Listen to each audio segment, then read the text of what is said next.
ಇನ್ನು ರಾಜ್ಯದಲ್ಲಿ electric bike taxi ಸಂಚಾರಕ್ಕೆ ಸರ್ಕಾರ ಈಗ ಬ್ರೇಕ್ ಅನ್ನು ಹಾಕಿದೆ. ಕರ್ನಾಟಕ ವಿದ್ಯುತ್ ಬೈಕ್ ಟ್ಯಾಕ್ಸಿ ಯೋಜನೆ 2020 ರದ್ದುಗೊಳಿಸಿರುವಂಥ ಸರ್ಕಾರ ಆದೇಶವನ್ನು ಹೊರಡಿಸಿದೆ.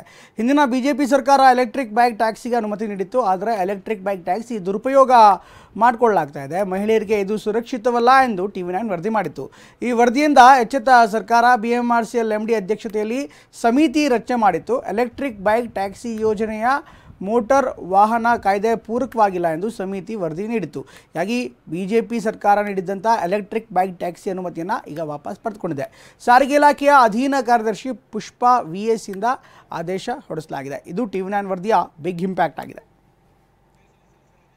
ಈ ಬಗ್ಗೆ ಇನ್ನಷ್ಟು ಹೆಚ್ಚಿನ ಮಾಹಿತಿಯನ್ನು ನೀಡ್ತಾರೆ ನಮ್ಮ ಪ್ರತಿನಿಧಿ ಕಿರಣ್ ಸೂರ್ಯ. ಕಿರಣ್, ಈಗಾಗಲೇ ಬೈಕ್ ಟ್ಯಾಕ್ಸಿ ವಿಚಾರಕ್ಕೆ ಸಂಬಂಧಪಟ್ಟಂತೆ TV9 ವಿಸ್ತೃತವಾದಂಥ ವರದಿಯನ್ನು ಮಾಡಿತ್ತು. ಈಗ ಇದರ ಇಂಪ್ಯಾಕ್ಟ್ ಆಗಿ ನಿಷೇಧ ಮಾಡಲಾಗಿದೆ.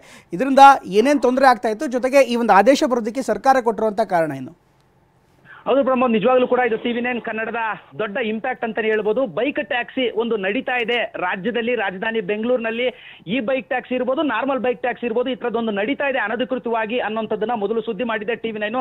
ಇದಾದ ನಂತರದಲ್ಲಿ ಹಿಂದಿನ ಸರ್ಕಾರಗಳಿರ್ಬೋದು, ಈಗಿನ ಸರ್ಕಾರ ಇರ್ಬೋದು, ಎರಡೂ ಸರ್ಕಾರಗಳಿಗೂ ಕೂಡ TV9 ಸುದ್ದಿಯನ್ನ ಮಾಡಿ ವಿವರವನ್ನ ಬಿತ್ತರಿಸಿತ್ತು. ಯಾವ ತರವಾಗಿ ಇದು ರಾಜ್ಯ ಸರ್ಕಾರಕ್ಕೆ ಅಂದ್ರೆ ಅನುಮತಿಯನ್ನೇ ಪಡ್ಕೊಳ್ಳದೆ, ರಾಜ್ಯ ಸಾರಿಗೆ ಇಲಾಖೆಯಿಂದ ಅನುಮತಿಯನ್ನ ಪಡ್ಕೊಳ್ಳದೆ ಅನಧಿಕೃತವಾಗಿ ಈ ಒಂದು ಬೈಕ್ ಟ್ಯಾಕ್ಸಿಗಳು ರನ್ ಮಾಡ್ತಿದ್ದೇವೆ ಅಂತ ಹೇಳಿ ವಿಸ್ತೃತವಾದಂತಹ ವರದಿಯನ್ನ ಪ್ರಸಾರ ಮಾಡಿತ್ತು.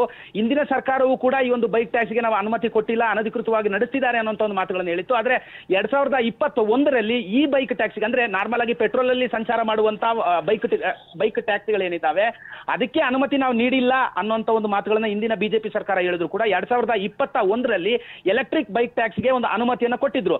ಈ ನಿಟ್ಟಿನಲ್ಲಿ ಬೇರೆ ಬೇರೆ ಕಂಪನಿಗಳಿಗಾಗಲೇ ಓಲಾ ಇರ್ಬೋದು, ರ್ಯಾಪಿಡೋ ಇರ್ಬೋದು, ಊಬರ್ ಇರ್ಬೋದು, ಈ ತರ ಕಂಪನಿಗಳು ಪೆಟ್ರೋಲ್ ಬೈಕ್ ನಲ್ಲಿ ಟ್ಯಾಕ್ಸಿಗಳನ್ನ ನಡೆಸುವುದನ್ನ ನಿಲ್ಲಿಸಿದ್ರು ಕೂಡ ಒಂದು ಕಡೆ ಎಲೆಕ್ಟ್ರಿಕ್ ಬೈಕ್ ಟ್ಯಾಕ್ಸಿಗಳಂತ ಏನೀಗ ಎಲೆಕ್ಟ್ರಿಕ್ ವಾಹನಗಳು ಬಂದಿದೆ, ಎಲೆಕ್ಟ್ರಿಕ್ ವಾಹನಗಳಲ್ಲಿ ಬೈಕ್ ಟ್ಯಾಕ್ಸಿಗಳನ್ನ ನಡೆಸಲಿಕ್ಕೆ ಮುಂದಾಗಿತ್ತು. ಈ ನಿಟ್ಟಿನಲ್ಲಿ ಇಂದಿನ ಸರ್ಕಾರಕ್ಕೆ ಅಂದ್ರೆ ಈಗಿರುವಂತಹ ಕಾಂಗ್ರೆಸ್ ಸರ್ಕಾರಕ್ಕೆ TV9 ಕೂಡ ಸುದ್ದಿಯನ್ನು ಮಾಡಿ ವಿವರವನ್ನು ಬಿತ್ತರಿಸಿತ್ತು. ಇದರಿಂದ ರಾಜ್ಯ ಸರ್ಕಾರಕ್ಕೆ ಯಾವ ತರವಾಗಿ ಅಂದ್ರೆ ಸಾರಿಗೆ ಇಲಾಖೆಗೆ ನಷ್ಟವಾಗುತ್ತೆ, ಇದು ಸಂಚಾರ ಹೋಗೋದ್ರಿಂದ ಆಟೋ ಇರ್ಬೋದು, ಕ್ಯಾಬ್ ಇರ್ಬೋದು, ಮತ್ತೆ ಚಾಲಕರಿಗೆ ಯಾವ ತರವಾಗಿ ಸಂಕಷ್ಟ ಎದುರಾಗುತ್ತೆ ಅಂತೇಳಿ ವಿವರವನ್ನು ಕೂಡ ಕೊಟ್ಟಿತ್ತು. ಇದಾದ ನಂತರದಲ್ಲಿ ಕಳೆದ ವಾರ ಏನೊಂದು ಸಾರಿಗೆ ಸಚಿವರು ಮತ್ತೆ CM ನೇತೃತ್ವದಲ್ಲಿ ಒಂದು ಸಭೆ ನಡೆದಿತ್ತು. ಸಭೆಯಲ್ಲಿ ಸಾರಿಗೆ ಮುಖಂಡರು ಕೂಡ ಈ ಒಂದು ಎಲೆಕ್ಟ್ರಿಕ್ ಬೈಕ್ ಟ್ಯಾಕ್ಸಿಯನ್ನು ಕೂಡ ಬ್ಯಾನ್ ಮಾಡಬೇಕು ರಾಜ್ಯದಲ್ಲಿ. ಕಾರಣ ಏನಂತ ಹೇಳಿದ್ರೆ ಎಲ್ಲೂ ಕೂಡ ಯಾವುದೇ ರಾಜ್ಯದಲ್ಲಿ ಕೂಡ ಬೈಕ್ ಟ್ಯಾಕ್ಸಿಗಳಿಗೆ ಅನುಮತಿಯನ್ನು ನೀಡಿಲ್ಲ. ರಾಜ್ಯದಲ್ಲಿ ಇಂದಿನ ಬಿಜೆಪಿ ಸರ್ಕಾರ ಅನುಮತಿಯನ್ನು ನೀಡಿದೆ. ಸೊ ಹಾಗಾಗಿ ಚಾಲಕರು ಬೀದಿಗೆ ಬೀಳ್ತಿವೆ ಅನ್ನುವಂತ ನಿಟ್ಟಿನಲ್ಲಿ ಎಲೆಕ್ಟ್ರಿಕ್ ಬೈಕ್ ಟ್ಯಾಕ್ಸಿಯನ್ನು ಕೂಡ ಬ್ಯಾನ್ ಮಾಡಬೇಕು ಅಂತ ಹೇಳಿತ್ತು. ಆ ನಿಟ್ಟಿನಲ್ಲಿ ರಾಜ್ಯ ಸಾರಿಗೆ ಇಲಾಖೆ BMRCL MD ಅವರ ನೇತೃತ್ವದಲ್ಲಿ ಒಂದು ಸಮಿತಿಯನ್ನು ರಚನೆ ಮಾಡಿತ್ತು. ಆ ಸಮಿತಿ ಈಗಾಗಲೇ ವರದಿ ಕೊಟ್ಟಂತ ಹಿನ್ನೆಲೆಯಲ್ಲಿ ಈಗ ಇಂದಿನ ಕಾಂಗ್ರೆಸ್ ಸರ್ಕಾರ ಈ ಒಂದು ಎಲೆಕ್ಟ್ರಿಕ್ ಬೈಕ್ ಟ್ಯಾಕ್ಸಿಗೆ ನೀಡಿದಂತ ಅನುಮತಿಯನ್ನು ಕೂಡ ಈಗಾಗಲೇ ವಾಪಸ್ ಪಡೆದಿರುವಂತದ್ದು. ಪ್ರಮೋದ್, ಥ್ಯಾಂಕ್ ಯು ಕಿರಣ್ ಎಲ್ಲ ಮಾಹಿತಿಗಾಗಿ.